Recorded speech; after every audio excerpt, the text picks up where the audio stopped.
There, heating these things up with heat guns worked on some of them, as you can see, but not too many. But anyways, yeah, I warmed up with the heat gun, and then, well, carefully, because otherwise it'd melt. But then I went at it with the my screwdriver, that pulling tool, and my pliers. So anyways, I'm going to take off the reinforcement and swap it, and then put the wire back on, maybe using zip ties. So I think this is all ready to come out now. I think it's loose everywhere, so I just need to pull my wire back and then get this out. So let's see how it goes from here. There, everything's pretty much lined up and snapped in. So I guess the next thing I need to do is just take my wire and get this lined up like this, and then snap in any of these spots here like this.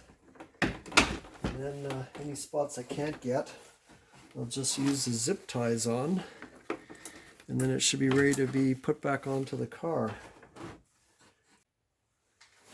Oh, almost done. There, in the end, no zip ties were needed. Let's see if you can see that.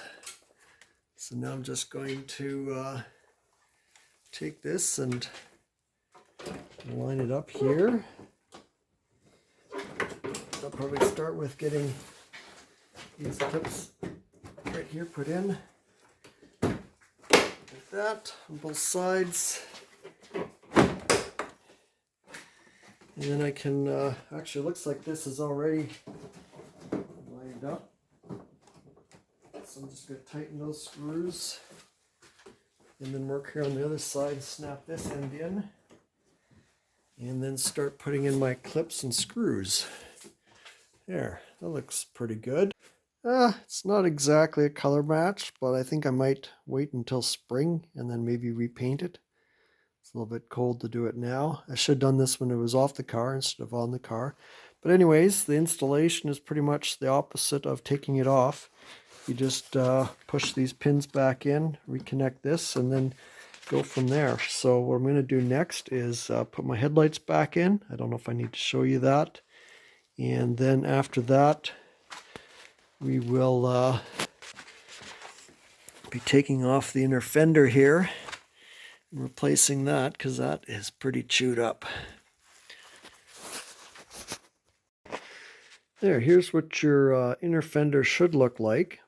You should have one screw hole at the back, just behind the shock strut, two in the front, and then there should be one in the front at the top, one in the back, and then there should be two push pins here. And I think this is a screw that attaches the lower air vent or air dam. But anyways, mine, as you can see, I'm kind of missing everything, or most stuff. Missing the two screws up there. The one in the front's gone. I think I've just taken that one out.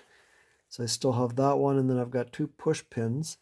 And then once I pull those out, usually it's just a matter of grabbing on the inside of here and pulling this out. This one should come out pretty easily since it's mostly missing. It just comes out like that. The one I pulled out at the dump came out a little easier. There, my inner fender's mostly in now. I've got one clip holding the back here. I think everything else is lined up. This is kind of hard to get into place. I have to push up on this one. But anyways, up here I put in a 1/2-inch bolt and nut. I was missing the plastic bit that the screw goes into, so I wanted to make sure I have something good to hold it on there, so I put that in. So once I get the rest of these all lined up, like this one, I'll see if I can get the rest of the screws in here. And then once that's done, then I can start working on this lower air valence or air dam here. And then I should be all done and can put my wheels back on. There, I got all my screws and clips in. I just have one left to go. Yeah, I did find in the collection of bits I got from the junkyard cars. Another one of these plastic clips that the screws go into, so I can put my last screw in there. I noticed that these little clips up here are perfect for hanging a treble light from. So maybe that's why the previous owner of this Inner Fender, which I got from a 2013 Ford Focus in Edmonton, maybe that's what it's for. But anyways, I'm going to put my last screw in, and then I can start working on my lower valence here. There's my replacement lower air dam. Before I put that on, what I'll need to do is put these end pieces that go on the bumper cover. I got this one here from the junkyard that came with this, or actually no, I think it came with the bumper cover I have on the car now, or put on the car. I didn't have one for the I think it's a passenger side, so anyways I had to get a new one from Rock Auto.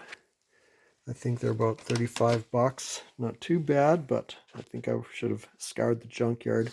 So anyways, I'm going to snap these on, and maybe I'll put in a couple clips that I'm missing underneath, and then I should be ready to put this piece here on. Alright, let's see. Yeah, these pieces just pretty much snap in here like this. I guess the main thing is to make sure you line this piece up with, okay, this is broken out here, but on the other side it wasn't, so make sure you line that up, and then the rest should just pretty much snap right in. At least it did for the other side. Let's see how it works on this side. Now that I did one side, this one will probably be a pain. Okay, I think it's going now.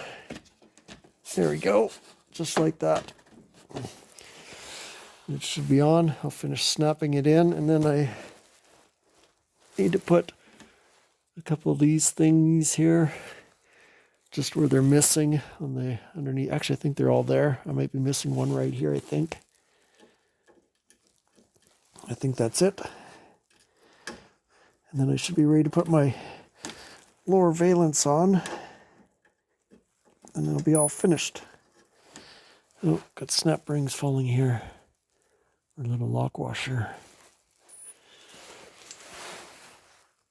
Alright, I got this thing all put into place, and my little push pins and screws put in the different places. As you can see, the lower valence just kind of tucks inside on the bumper cover. I might have to eventually get a replacement for my my driver's side inner fender, and probably also get a lower cover under here, since I've always missed this one. I think I am a little worried about the front here, since it's kind of broken. This is going to flop around, but I don't think it should be too bad.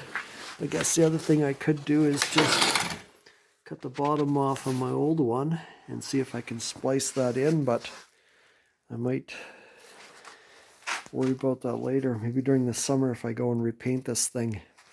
Alright, anyways, that looks a lot better than it did over there, so I'm going to just go ahead and make sure the lights work, and then put my wheels back on. There, lights and fog lights. That is perfect.